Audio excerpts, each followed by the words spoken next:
Bueno, buenas tardes. Mi nombre es Luisa Fernanda Abreu Moreno. Voy a presentarles la fase 3 de la actividad colaborativa, la sustentación del caso de la clase anterior.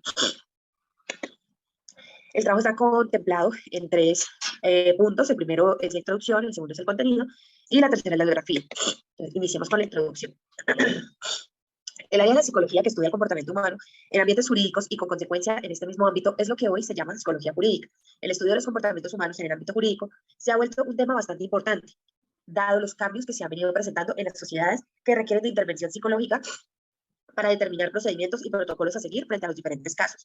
A continuación se presenta un caso particular en el cual se explicarán detalladamente algunas áreas y elementos en los cuales la psicología jurídica debería abordar para conllevar a término de las mejores maneras un caso que se llega a presentar similar. Por otro lado, se van a exponer elementos y funciones que debieran emplearse, que debiera emplear el psicólogo desde esta corriente, al igual que se pretende explicar desde el concepto de victimología la manera en que se asocian los daños a las víctimas en este tipo de situaciones. Bueno, contenido. Primera pregunta, dice, identifique y explique dos subáreas de la psicología jurídica con las cuales podría abordarse este caso. Considero que este caso se puede abordar principalmente desde el área del menor y la familia. Esta es un área que se enfoca en el tratamiento del menor y en el quehacer de las distintas organizaciones que se enfocan en la reinserción social. Abarca dos áreas específicas, las cuales serán la primera para el análisis del presente caso y se trata de la defensa de los menores, cuando sus derechos fundamentales son vulnerados. En este caso, abusos sexuales y maltrato según el testimonio del menor. Por otro lado, está abordado desde la psicología del testimonio y del jurado, la cual es una subespecialidad de la psicología jurídica que se desarrolla dentro de la psicología forense. Según Vázquez y Saiz, es conocido también como psicología judicial. Se encarga de identificar las variables relacionadas con la validez y fiabilidad de los testimonios de las víctimas y testigos del caso, el debido proceso de toma de decisión por parte de los entes encargados de erradicar una sentencia, así como de los factores implicados en las tomas de declaraciones y de interrogatorios judiciales. Tenemos ahora identificar y enunciar tres elementos que fueron identificados, valga la redundancia, como errores o aspectos que pudieron entorpecer la investigación en el caso. Bueno, hubo diversos elementos particulares que se pueden identificar como errores que entorpecen la investigación del caso. Entre ellos mencionamos el primero, el cuadro clínico del menor, el cual pudo ocasionar una aparente reacción sumisa al quedarse dormido junto a su aparente agresor. Relato que dio en su testimonio, sin mencionar detalle alguno de cómo se dio el momento de quedarse dormido. También se encuentra otro elemento en cuanto al tema de la evaluación por parte del perito psicológico, donde nombra la situación como acceso carnal y no acto sexual, sin tener en cuenta que los tocamientos sin consentimiento del niño hacen parte de la agresión y vulneración de los derechos de la formación sexual y de la intimidad, los cuales sean la causa de que el niño no actuara o no respondiera cuando el sujeto abusó de él. Finalmente, otro aspecto que se tuvo en cuenta y que no se tuvo en cuenta y pudiese cambiar el rumbo del caso, se trata de que el menor víctima es un estudiante de 8º grado con conocimientos profesionales de actuación, lo cual puede llevar al menor a manifestar mentiras sobre lo sucedido, dado que se encuentra dentro de un ambiente en el cual manifiesta sentirse desplazado y dentro de una convivencia en el hogar bastante conflictiva, lo cual puede llevar a manifestar posibles indicadores no verbales o conductuales que no se tuvieron en cuenta al momento de dar el veredicto final de la sentencia. Debieron haber sido claves durante las sesiones con los peritos psicológicos y es responsabilidad del psicólogo jurídico detectarlos a tiempo para asesorar al ente encargado. Bueno, vamos desde el tema de la victimología, debemos explicar qué tipo de daño podría darse en la víctima en caso de haber ocurrido el hecho. Entonces tenemos que Guglielmo Gullotta define el término victimología como una disciplina que tiene por objeto el estudio de la víctima de un delito, su personalidad, características biológicas, psicológicas, morales, sociales y culturales, relaciones con el delincuente y del papel que ha desempeñado en la génesis del delito. Por otro lado, para Tamarit, la victimología puede definirse hoy como la ciencia multidisciplinar que se ocupa del conocimiento de los procesos de victimación y desvictimización, es decir, del estudio del modo en que una persona deviene víctima, de las diversas dimensiones de la victimación, primaria, secundaria o terciaria, y de las estrategias de prevención y reducción de la misma, así como del conjunto de respuestas sociales, jurídicas y asistenciales pendientes la reparación y reintegración social de la víctima. En este orden de ideas, se puede clasificar en que se victimiza un sujeto, se puede clasificar la manera en que se victimiza un sujeto. Por ejemplo, en este caso encontramos una victimización primaria, la cual consiste en el proceso por el cual una persona sufre de modo directo o indirecto daños físicos o psíquicos derivados de un hecho delictivo o acontecimiento traumático. Para Zaffaroni, por victimización primaria se entiende la derivada de haber padecido un delito que, al ir acompañado de violencia, teniendo en cuenta el comportamiento violento del victimario del caso, o experiencia personal con el autor, es decir, la situación de abuso, suele ir acompañado de efectos que se mantienen en el tiempo y pueden ser físicos, psíquicos, económicos o de rechazo social. Hay que tener en cuenta también las representaciones que vienen tras un evento traumático en un sujeto. Dependen de la estabilidad emocional y biológica de la misma. Con esto se entiende que el daño que pudiese ocurrir en el menor de haberse dado el hecho sería considerablemente alto, manifestándose como una amplificación de modo de caja de resonancia las patologías o vulnerabilidades que la víctima ya traía de base. Por lo tanto, estas personas cuentan con muy poca confianza en los recursos psicológicos propios para hacerse con el control de la situación. Fragilidad emocional se acentúa cuando hay un historial como víctima de delitos violentos o de abuso.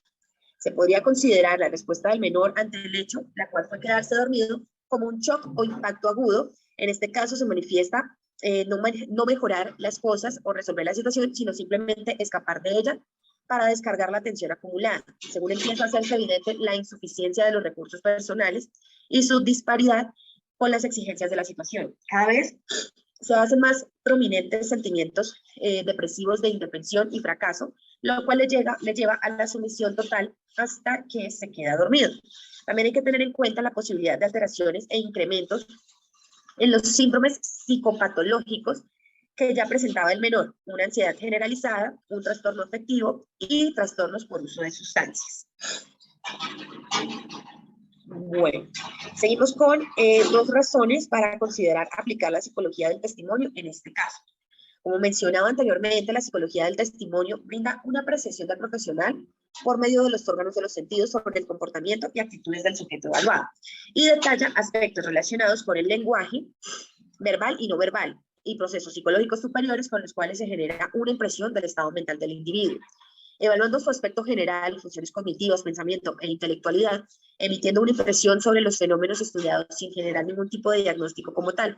Entendiendo esto, se tiene claro que los expertos en estos ámbitos de acción dedican total atención a todo lo relacionado con la mentira, aspectos de engaño o comunicación engañosa, rasgos de consideración en la estructura psicológica de quien evidencia un trastorno antisocial de la personalidad o una psicopatía en donde la mentira patológica hace parte de los criterios diagnósticos. Por tal razón, es importante y preciso tener claras las patologías preexistentes del sujeto que va a dar su declaración para detectar si se presenta algún tipo de engaño en la misma.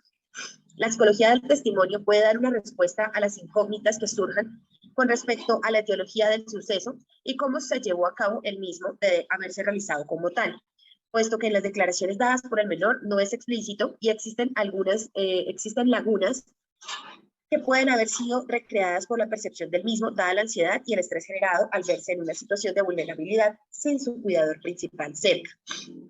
Por otro lado, la psicología del testimonio y del jurado está encargada de la valoración de los jurados, así como el acompañamiento y asesoramiento en los procesos de toma de decisiones e influencia social, entre otros. Están presentes en la selección, influencia de las características de los miembros que componen el jurado. También debe evaluar la influencia de los diferentes factores a los que cada miembro del jurado debe atender, entre ellos las conductas de los abogados, características de los acusados o de las víctimas y la influencia de los testigos. Por último, debe procurar por los parámetros legales del jurado, número de vinculados, nivel de consensos e instrucciones, en fin, brinda espacios para que las declaraciones logren ser lo más transparentes posibles, de manera que los veredictos finales se den bajo consideración de las pruebas reales. En este caso, el testimonio del menor, y no surjan situaciones de subjetividad por parte de los entes encargados del caso.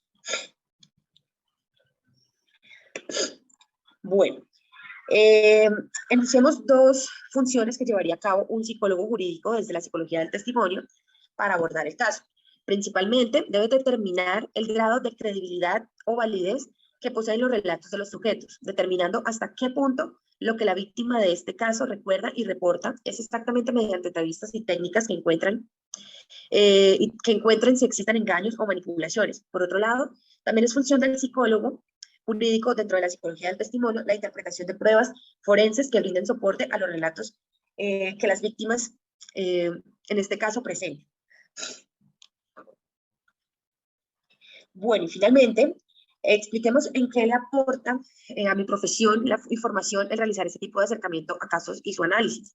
Considero que al tener la oportunidad de analizar y desmenuzar casos reales, nos aporta conocimiento y una fuente de información más amplia, ya que se despliega un abanico de datos que requieren ser estudiados para comprender cada aspecto del caso que se quiere analizar. Por otro lado, también considero que brinda capacidad de afrontamiento en el momento que se presente un caso similar al que se estudia en clase y se tengan los recursos en la memoria para recrearlos nuevamente, de modo que sirvan como un marco conceptual o de antecedentes frente al posible caso que se esté trabajando. El acercamiento a diversos casos desde todas las áreas de la psicología brinda también la oportunidad de tener entendimiento y capacidad de discernimiento para afrontar las situaciones y los casos que van a llegar al consultorio en el quehacer diario de la profesión, a lo que llamaríamos experiencia. Y frente a la formación, el tener acceso a diferentes situaciones permite generar una base de datos como fuente de investigación y consulta para enriquecer el conocimiento frente a los múltiples campos de acción de la psicología, de manera que se pueda desenvolver mejor el estudiante al momento de estar frente a cada uno de estos casos. Bueno, y finalmente tenemos la bibliografía. Entonces, pues nuestras fuentes principales fueron las unidades 1, 2, 3 y 4 del curso y 2 artículos que se tomaron como fuente de investigación principal. Otras fuentes que utilizamos en el trabajo que se realizó fueron las mencionadas a continuación en esta diapositiva.